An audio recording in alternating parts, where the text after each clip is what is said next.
Assalamualaikum warahmatullahi wabarakatuh. Saya Sabila Mutaharah akan menjelaskan mengenai materi yang telah kita pelajari pada mata kuliah kebijakan publik. Kita membahas apa itu kebijakan publik.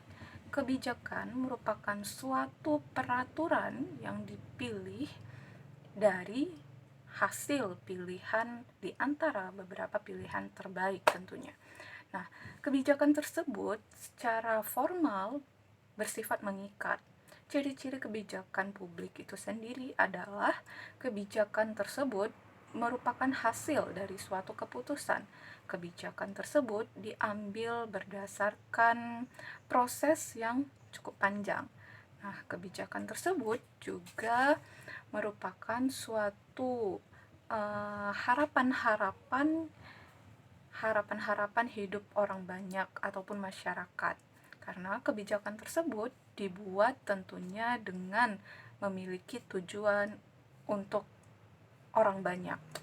Nah, kebijakan tersebut juga merupakan ataupun bersifat antar organisasi uh, in, antar organisasi ataupun intra organisasi.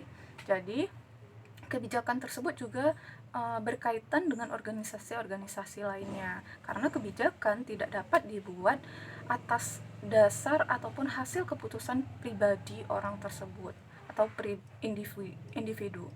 Nah, kemudian suatu proses kebijakan yang diambil tentunya berdasarkan hasil musyawarah. Nah, ada perbedaan antara kebijakan dan kebijaksanaan. Kebijakan itu merupakan suatu hal yang diambil oleh orang-orang banyak berdasarkan hasil musyawarah. Nah, berbeda halnya dengan suatu kebijaksanaan. Kebijaksanaan itu diambil berdasarkan hati nurani seseorang. Nah, jadi kalau kebijakan itu bersifat formal tentunya. Kemudian, antara kebijakan dan keputusan juga memiliki perbedaan. Meskipun kebijakan juga diambil dari keputusan, namun keputusan dan kebijakan merupakan suatu hal yang berbeda. Nah, kebijakan itu merupakan hasil dari keputusan. Namun keputusan itu terdapat dua. Yang pertama keputusan pribadi dan yang kedua keputusan kelompok. Nah, keputusan kelompok inilah yang merupakan suatu kebijakan yang diambil. Nah, keputusan pribadi ini merupakan suatu kondisi di mana seseorang mengambil suatu tindakan ataupun ucapan di mana tindakan ataupun ucapan tersebut merupakan kondisi pikiran jernih seseorang.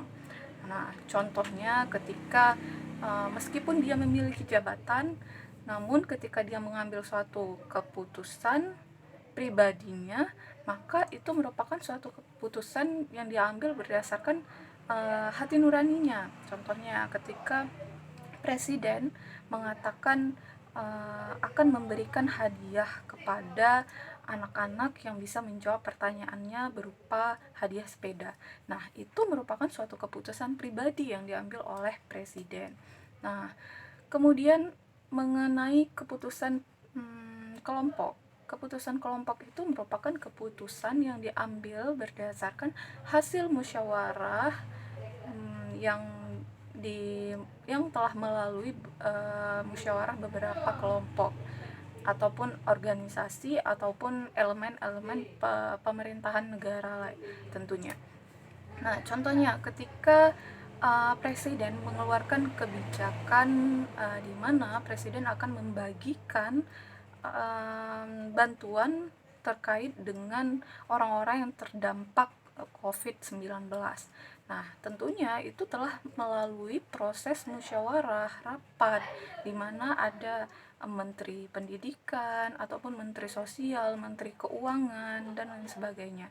Bantuan-bantuan tersebut diberikan berupa dana ataupun materi uang, kemudian kuota gratis bagi mahasiswa, dan lain sebagainya. Nah, kebijakan tersebut memiliki dampak atau efek di mana kebijakan tersebut harus dirumuskan dalam suatu peraturan ataupun hal-hal yang harus dikeluarkan secara formal ataupun resmi. Nah, kebijakan tersebut memiliki dampak di mana orang-orang lain harus melalui berbagai prosedur atau cara untuk mendapatkan suatu hal yang telah disebutkan dalam suatu kebijakan tersebut. Nah, kebijakan juga memiliki dampak yang sangat luas, di mana kebijakan tersebut berlaku bagi orang-orang secara umum atau menyeluruh. Nah, meskipun demikian, kebijakan ini memiliki bertujuan, tentunya dibuat untuk mencapai suatu tujuan ataupun manfaatnya. Kemudian kebijakan tersebut tentunya berpengaruh untuk keberlangsungan ataupun mencakup hajat hidup orang banyak. Kebijakan dibuat harus dikontrol, di mana kita akan melihat apakah suatu kebijakan tersebut telah memenuhi tujuannya, telah tercapai suatu tujuannya, sehingga tujuan dari kebijakan tersebut telah memenuhi suatu harapan dari kebijakan itu sendiri. Nah, kemudian sistem kebijakan publik tersebut juga terdiri dari beberapa elemen, di mana masing-masing elemen tersebut berpengaruh terhadap suatu kebijakan. Nah, apa saja itu? Tentunya pemerintah berperan penting dalam membuat suatu kebijakan. Kemudian lembaga legislatif, DPR, membuat kebijakan. Kemudian pengusaha juga berperan penting dalam membuat suatu kebijakan.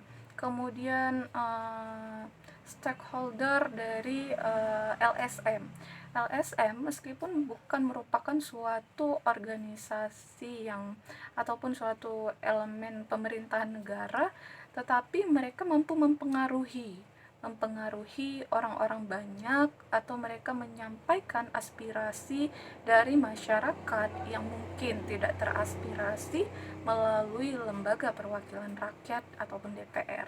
Nah, kebijakan kadang dibuat oleh lembaga-lembaga perwakilan rakyat, namun pada dasarnya tidaklah memenuhi atau sesuai dengan kebutuhan masyarakat. Nah, hal ini sangat disayangkan. Kenapa? Karena lembaga legislatif ataupun DPR yang merupakan Dewan Perwakilan Rakyat mungkin seringkali mengedepankan kepentingan individu ataupun kelompok ataupun mungkin mereka tidak langsung terjun melihat bagaimana apa sebenarnya yang dibutuhkan oleh masyarakat. Seringkali hal-hal ini terjadi di mana banyak masyarakat yang diwakilkan oleh lembaga-lembaga swadaya masyarakat ataupun mahasiswa-mahasiswa yang menyalurkan bahwasanya suatu kebijakan tersebut ataupun peraturan yang dibuat oleh pemerintah ataupun DPR itu merupakan peraturan yang tidak dibutuhkan masyarakat ataupun merugikan masyarakat, sehingga terjadilah pertentangan yang dikritik oleh masyarakat Indonesia. Nah, tentunya hal ini menjadi suatu tantangan bagi Indonesia, di mana kebijakan haruslah dibuat berdasarkan kebutuhan masyarakat, berdasarkan keadilan, dan hajat hidup banyak orang. Nah, suatu keputusan tersebut dibuat dengan memikirkan dampak ataupun manfaat apa yang dibutuhkan oleh orang-orang. Baiklah, mungkin hanya itu yang bisa saya jelaskan. Lebih dan kurang saya mohon maaf. Saya akhiri dengan Assalamualaikum warahmatullahi wabarakatuh.